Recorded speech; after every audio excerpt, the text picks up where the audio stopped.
En el verano de 1987, 7 geólogos desaparecieron en el desierto de Coahuila mientras realizaban un estudio rutinario para la Secretaría de Energía. Sus vehículos fueron encontrados con las puertas abiertas, motores aún tibios, equipos de medición funcionando normalmente, pero de ellos ni un solo rastro. 36 años después, un archivo clasificado como Material de Seguridad Nacional, prohibida su divulgación, apareció en el escritorio de un periodista en Saltillo. Lo que contenía ese documento cambiaría para siempre lo que creíamos saber sobre el desierto más seco de México. El desierto de Coahuila no es como otros desiertos.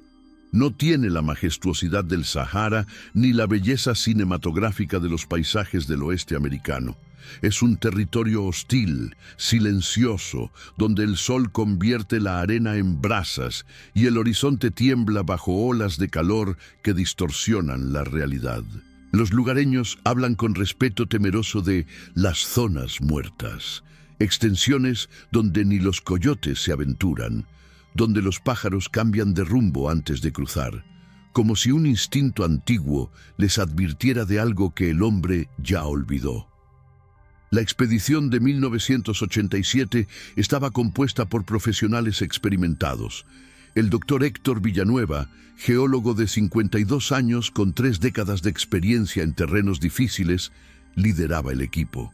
Lo acompañaban Marina Solís, geofísica brillante graduada del Instituto Politécnico Nacional, los hermanos Ramírez, técnicos en prospección con reputación de poder encontrar agua donde otros solo veían piedra, y 3 asistentes jóvenes, todos ellos con formación militar previa, requisito extraño para una misión científica aparentemente sencilla.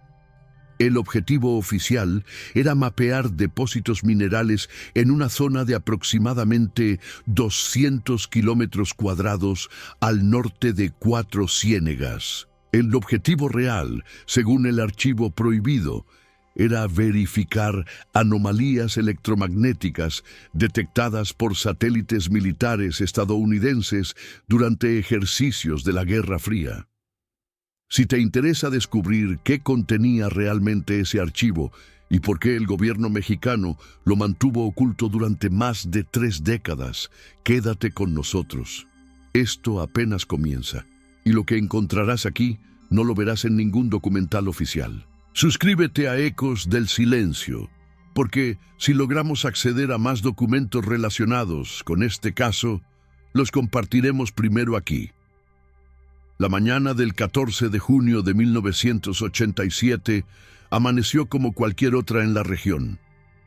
El equipo había establecido su campamento base en las afueras de un poblado llamado San Vicente, una comunidad de apenas 120 habitantes donde todos se conocían y los forasteros eran noticia inmediata. La dueña de la única tienda del pueblo, doña Refugio Campos, recordaría años después que el doctor Villanueva compró provisiones para 5 días.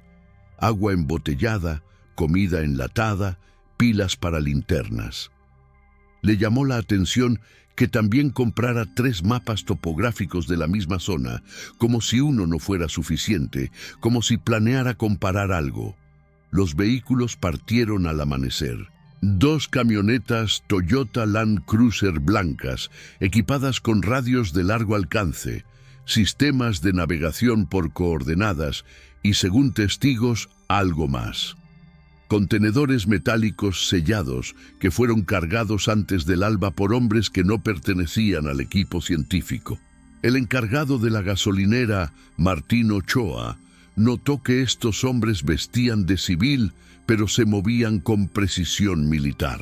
Cuando intentó acercarse para ofrecer ayuda, uno de ellos lo detuvo con una mirada que no admitía preguntas. El plan era simple. El equipo se dirigiría a las coordenadas previamente establecidas, realizaría mediciones durante 3 días y regresaría el 17 de junio antes del mediodía.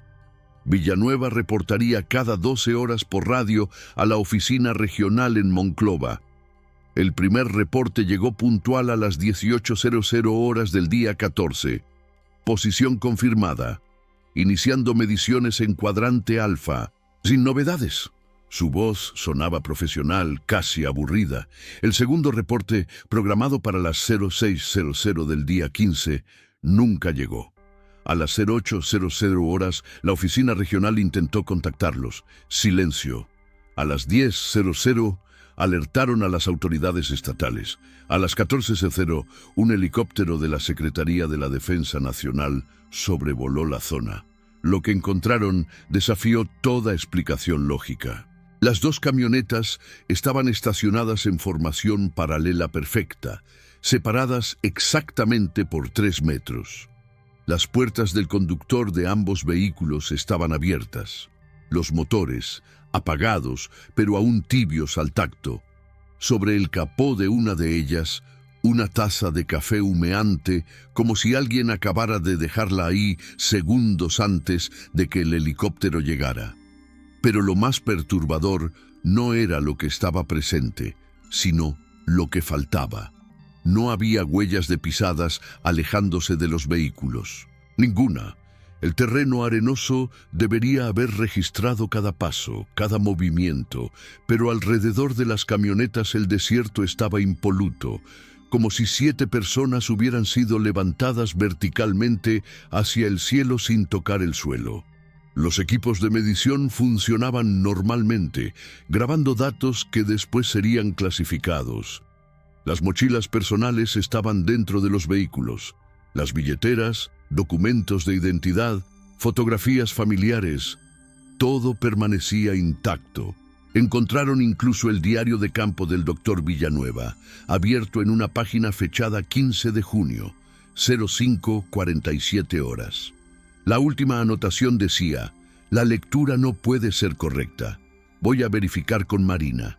Si esto es real, todo lo que sabemos sobre... La frase quedaba inconclusa, cortada a mitad de palabra, como si algo hubiera interrumpido abruptamente al científico. En el asiento trasero de una de las camionetas encontraron algo que no estaba en el inventario oficial: una cámara de video profesional, modelo que usaba el ejército estadounidense. La cinta estaba dentro, rebobinada hasta el principio, como si alguien hubiera querido que fuera encontrada así. Esa cinta jamás apareció en el informe oficial del gobierno, pero según el archivo prohibido que emergió 36 años después, esa grabación contenía 17 minutos de material que obligó a la Secretaría de la Defensa Nacional a clasificar todo el caso bajo el nivel máximo de secreto.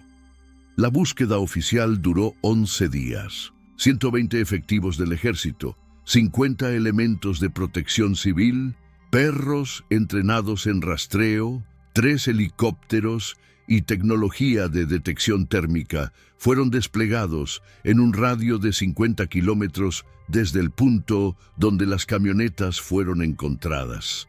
No hallaron absolutamente nada.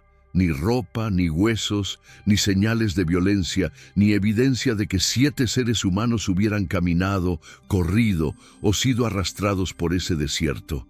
El 28 de junio de 1987, la búsqueda fue oficialmente suspendida. Las familias recibieron certificados de defunción por desaparición en circunstancias extraordinarias. Los medios nacionales cubrieron la noticia durante una semana antes de que otros eventos la desplazaran. Para el público, fue una tragedia del desierto. Para quienes conocían los detalles, fue algo mucho más inquietante.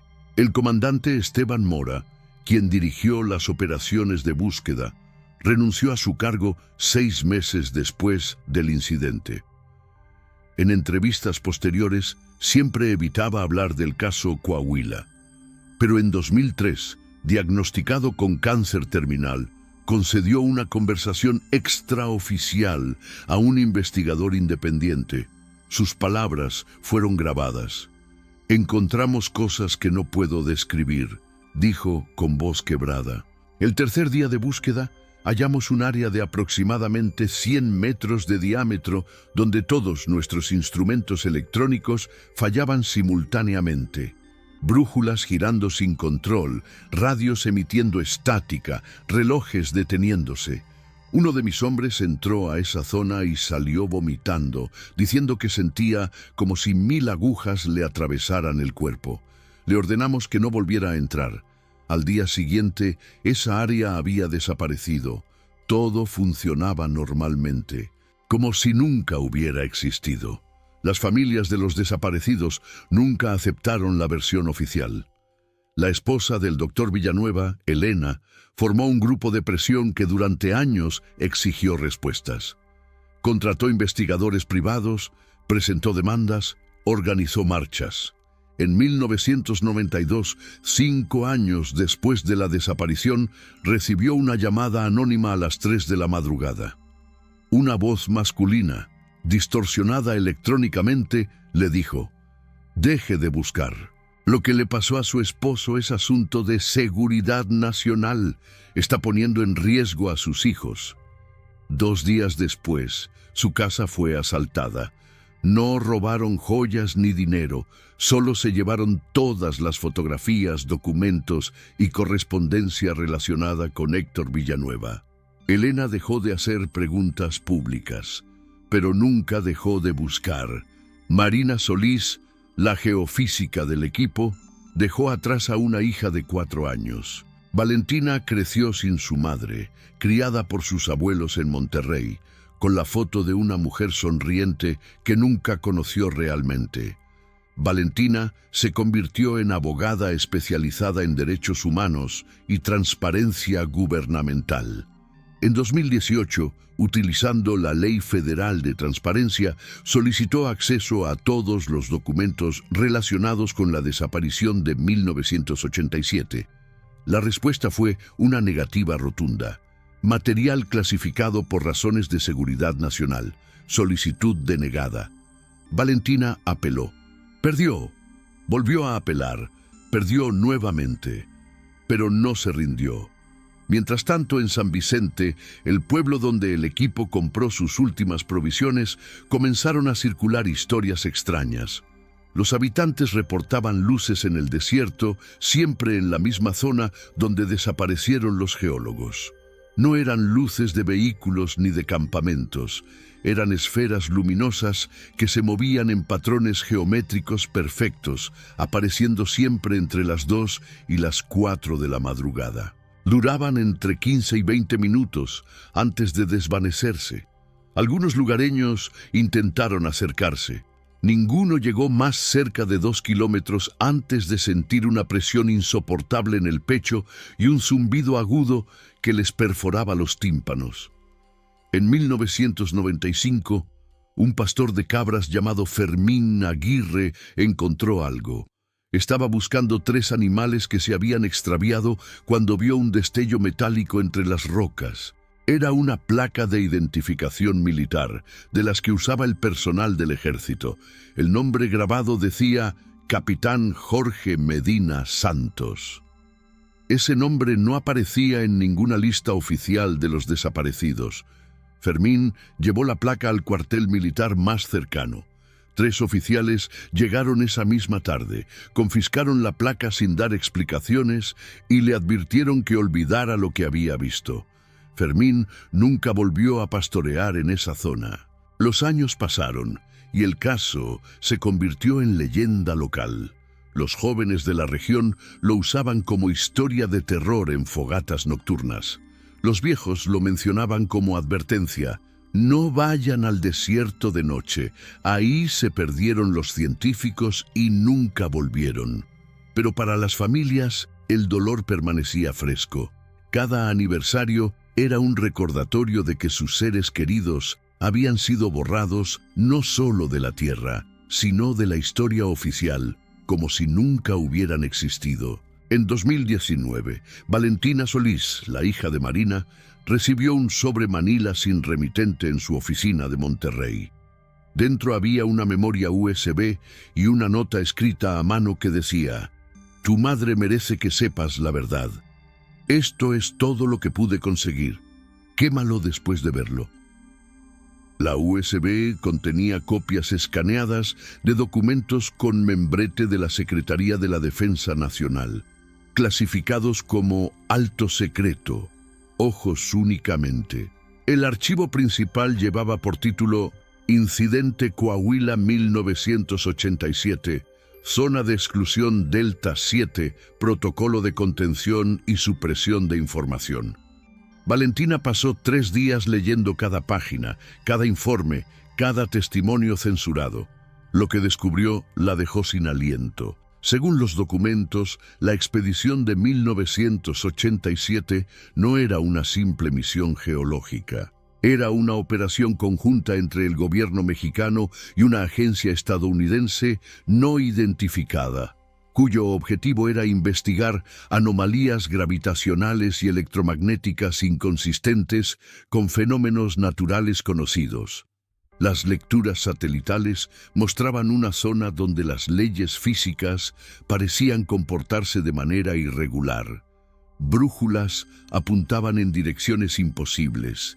La gravedad fluctuaba en porcentajes mensurables. Y en el centro de esta zona, algo emitía una señal de radio en una frecuencia que no existía en el espectro electromagnético conocido. El doctor Villanueva y su equipo fueron enviados para recolectar datos in situ. Llevaban equipos de medición de última generación, cámaras de video y, según el documento, contenedores de protección biológica como medida precautoria ante posible exposición a radiación desconocida. El informe incluía transcripciones de las últimas comunicaciones de radio del equipo, grabaciones que nunca fueron reveladas al público. Las transcripciones eran escalofriantes. A las 05:23 horas del 15 de junio, el doctor Villanueva reportó por radio: Comando base, tenemos lecturas que exceden los parámetros esperados en un 300%. El magnetómetro está registrando fluctuaciones imposibles. Marina está verificando los instrumentos, pero todo parece funcionar correctamente. Vamos a acercarnos al epicentro de la anomalía. A las 05:41, Marina Solís transmitió: Base, esto es Solís. Confirmo las lecturas de Villanueva. Además, estamos detectando un campo electromagnético que no debería existir aquí. Es como si algo estuviera generando energía bajo tierra. Mucha energía. Vamos a investigar. Esa fue la última transmisión oficial. Pero el archivo contenía algo más. Una grabación adicional, marcada como no autorizada, interceptada por monitoreo de emergencia, timestamped a las 05:52 horas. Era la voz de Villanueva, pero no sonaba profesional ni calmada. Sonaba aterrada. Base, respondan. Necesitamos evacuación inmediata. Hay algo aquí. Dios mío, hay algo saliendo de la Tierra. No es una formación geológica, es una estructura metálica. Los instrumentos están enloquecidos. Ramírez está sangrando por la nariz. Marina no puede mantenerse en pie. Yo también estoy sintiendo. ¿Qué es esa luz? ¿De dónde viene esa luz? Ruido estático. Después, silencio absoluto que duró 17 segundos. Luego, algo incomprensible. Una voz que no era humana, o quizás eran muchas voces superpuestas, pronunciando sonidos que no formaban palabras en ningún idioma conocido. La grabación terminaba abruptamente. El informe militar que acompañaba las transcripciones era clínico, casi inhumano en su frialdad burocrática. A las 06:15 horas se perdió contacto definitivo con el equipo Delta 7. A las 08:30 horas, Unidad de Reconocimiento Aéreo localizó vehículos abandonados en coordenadas 27.4 de Gran, 102.1 de GUM. Personal desaparecido. Equipo de recuperación Beta 3 desplegado a las 11:00 horas. Hallazgos. Anomalía electromagnética activa en radio de 100 metros del punto de desaparición.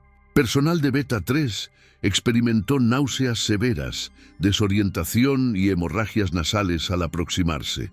Se abortó recuperación.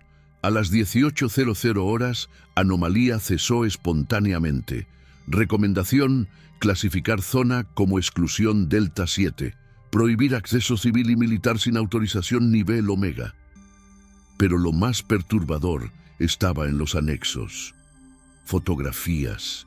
Decenas de fotografías tomadas por el equipo de recuperación en las horas posteriores al hallazgo de las camionetas. Una de ellas mostraba el suelo alrededor de los vehículos. A simple vista parecía arena normal del desierto, pero con aumento digital se podían ver patrones. Líneas perfectamente rectas que formaban un círculo de 50 metros de diámetro, con los vehículos exactamente en el centro.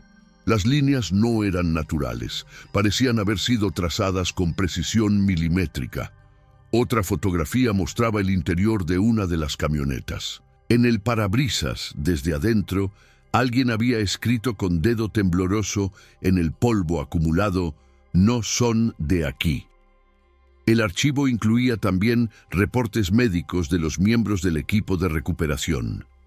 5 de los 12 efectivos desarrollaron síntomas extraños en las semanas siguientes: pérdida temporal de memoria, sueños recurrentes con estructuras geométricas imposibles, y en 2 casos, la capacidad inexplicable de percibir frecuencias de radio sin equipamiento.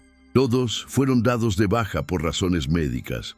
Todos firmaron acuerdos de confidencialidad que los obligaban al silencio de por vida bajo amenaza de cargos por traición. Valentina leyó sobre el operativo de encubrimiento que siguió. Cómo se fabricó la narrativa de tragedia del desierto.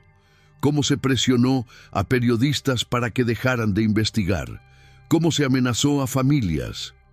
Cómo se borraron registros. Pero lo que más la impactó fue un memorándum firmado por un general cuyo nombre estaba completamente redactado.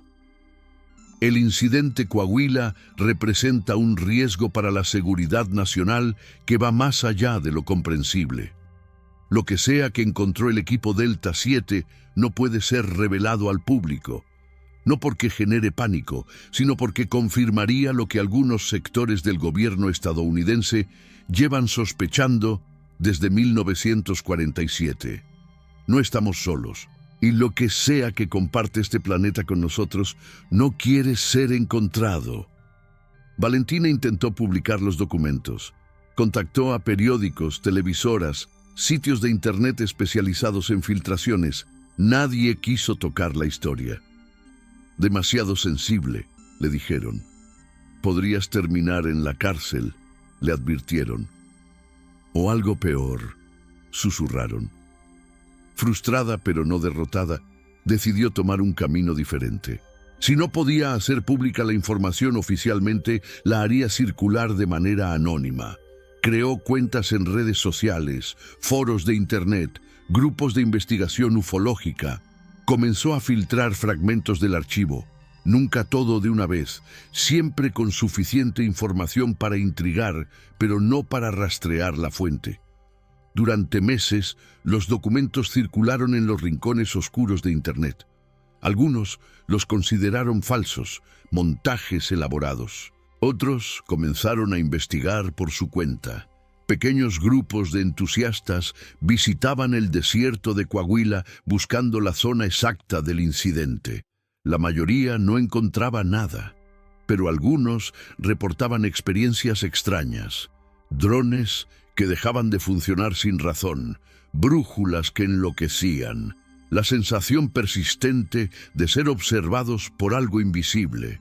En abril de 2023, 36 años después de la desaparición, un geólogo estadounidense llamado Robert Chen publicó un artículo académico sobre anomalías gravitacionales en el norte de México.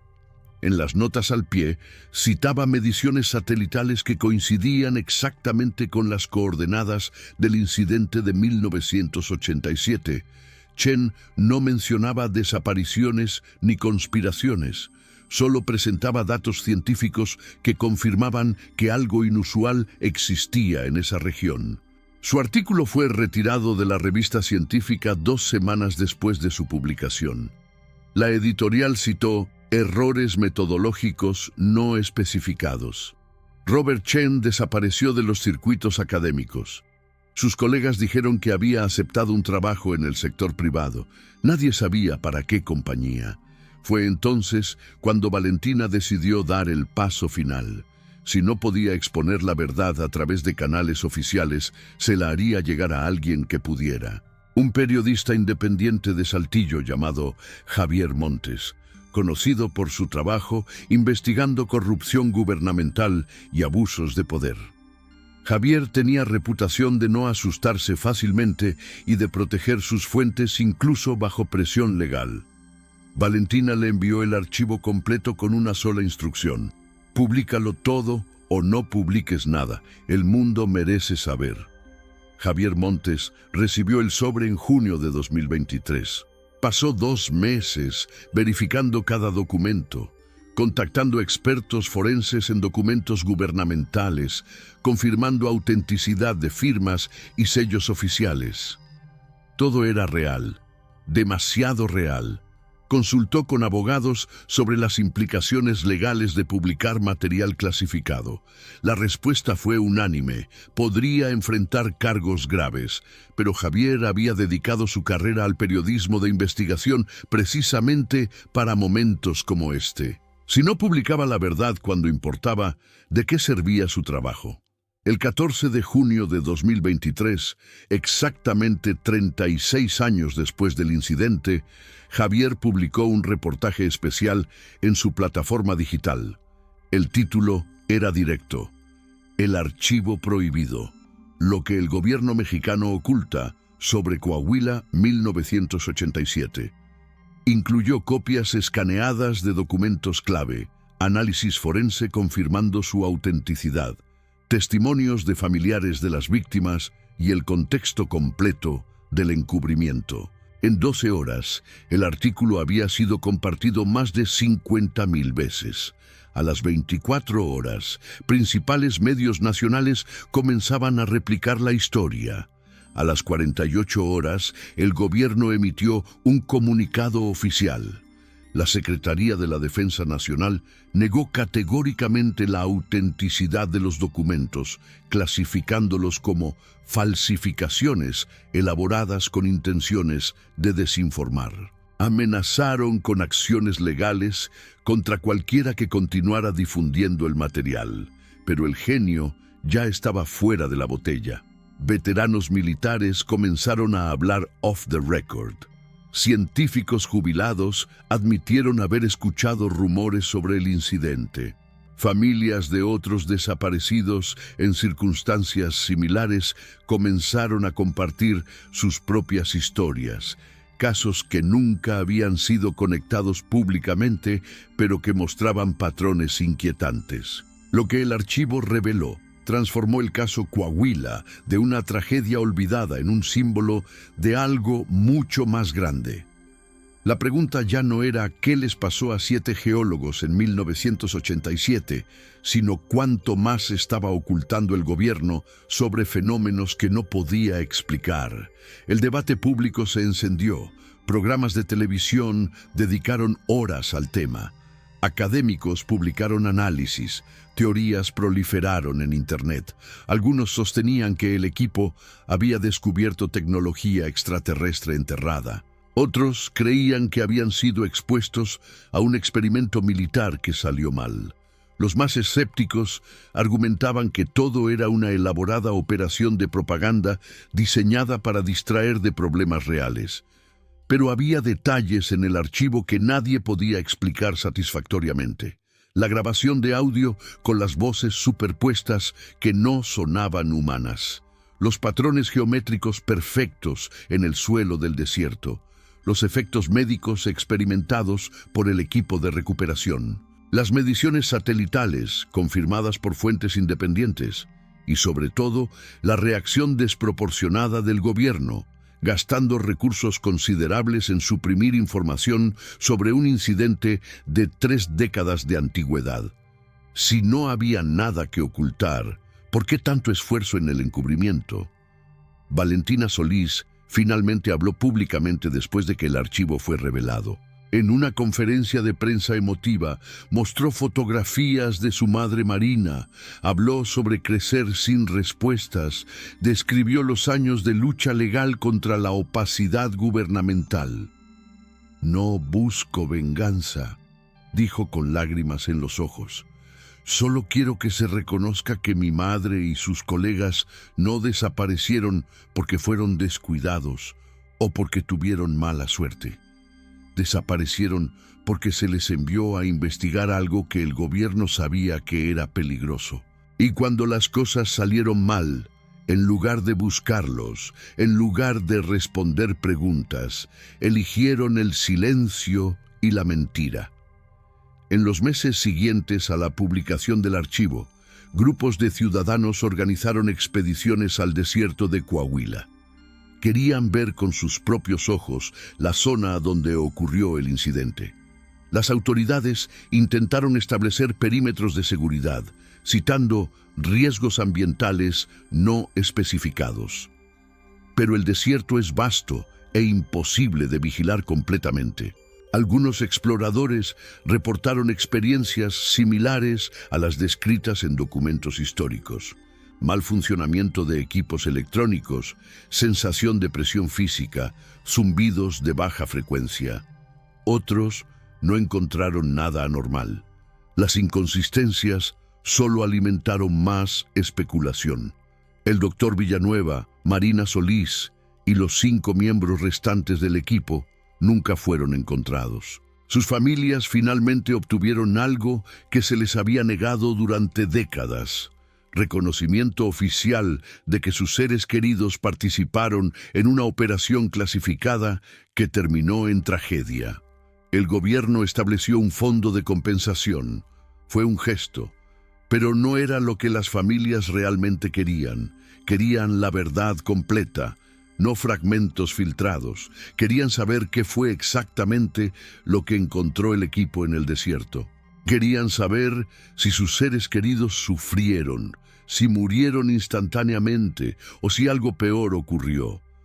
El archivo prohibido respondió algunas preguntas, pero creó muchas más. ¿Qué era la anomalía electromagnética? ¿Por qué apareció en ese momento específico? ¿Sigue activa o desapareció permanentemente? ¿Cuántos otros incidentes similares han ocurrido y sido encubiertos? ¿Qué sabe realmente el gobierno sobre fenómenos que desafían explicación científica convencional? Y la pregunta más inquietante de todas: si algo en ese desierto tiene la capacidad de hacer desaparecer a 7 personas sin dejar rastro, ¿qué nos impide a nosotros ser los siguientes? Hoy, en 2025, la zona del incidente permanece oficialmente cerrada al público. Carteles advierten sobre peligros no especificados. Patrullas ocasionales vigilan el perímetro. Pero en noches despejadas, los habitantes de San Vicente y pueblos cercanos todavía reportan luces extrañas danzando sobre el desierto, siempre en la misma área, siempre con los mismos patrones geométricos imposibles. Algunos dicen que son reflejos atmosféricos, otros creen que son advertencias, y unos pocos, los que leyeron el archivo completo, los que conocen todos los detalles que nunca llegaron a los titulares. Esos guardan silencio y simplemente evitan mirar hacia el desierto después del anochecer. El caso Coahuila nos recuerda que hay límites a lo que sabemos sobre nuestro propio planeta, que existen zonas donde las reglas que damos por sentadas dejan de aplicar, que el universo es más extraño y menos predecible de lo que nuestros libros de texto admiten. Y que a veces, cuando hacemos las preguntas correctas, las respuestas que obtenemos son más aterradoras que la ignorancia. Suscríbete a Ecos del Silencio si quieres seguir explorando los casos que desafían explicación, las historias que el poder prefiere mantener ocultas. Comparte este video con alguien que necesite saber que la verdad, por más perturbadora que sea, siempre merece ser contada. Dale like si crees que aún hay mucho más por descubrir sobre lo que realmente ocurrió en el desierto de Coahuila en 1987. Y pregúntate esto antes de irte. Si un archivo clasificado durante 36 años finalmente salió a la luz, ¿cuántos otros archivos prohibidos existen todavía en los sótanos del poder? ¿Qué otras verdades esperan ser descubiertas? La respuesta podría estar más cerca de lo que imaginas. O quizás, como los 7 geólogos que se adentraron en el desierto buscando respuestas, algunos misterios están destinados a permanecer sin resolver, porque la verdad completa es algo que la humanidad todavía no está preparada para enfrentar.